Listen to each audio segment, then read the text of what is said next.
Hello বন্ধুরা, আপনারা সবাই কেমন আছেন? আশা করি সবাই ভালো আছেন। হোটেলে চেকিং করে দুপুরে খাওয়া দাওয়ার পর বেরিয়ে পড়লাম সমুদ্র দর্শনে।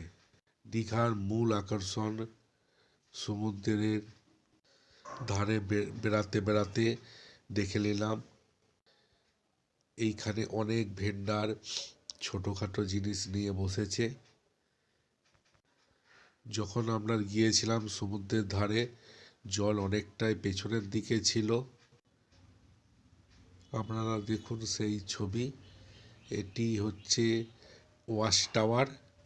ওয়াচ টাওয়ারের উপরে শীতকালে উঠতে দেয়, বর্ষাকালে ওয়াচ টাওয়ারের উপরে উঠে আপনি সমুদ্রের অপরূপ দৃশ্য অনুভব করতে পারেন।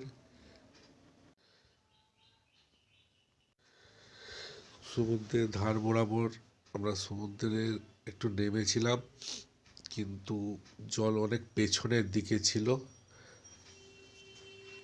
এখানে ফ্যামিলি নিয়ে ঘুরতে আসতে পারেন। এখানে ঘোড়া চড়ার খুব সুব্যবস্থা আছে। দীঘাতে কিছু রাইড চালু হয়েছে, সেই রাইডগুলো আপনারা এনজয় করতে পারেন। সমুদ্রের ধারে ঘোরাঘুরি করা ভিডিওটি রইল আপনাদের জন্য। আপনারা আছেন ওয়ান্ডার উইথ তরুণের সাথে।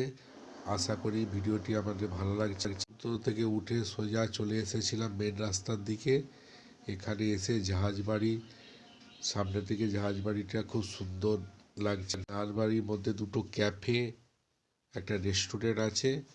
আপনারা গিয়ে ওই ক্যাফে ও রেস্টুরেন্টে আপনাদের মনোমতো খাবার খেতে পারেন। প্রত্যেকে জাহাজ বাড়ির ভিউটা আর একবার দেখে নিন।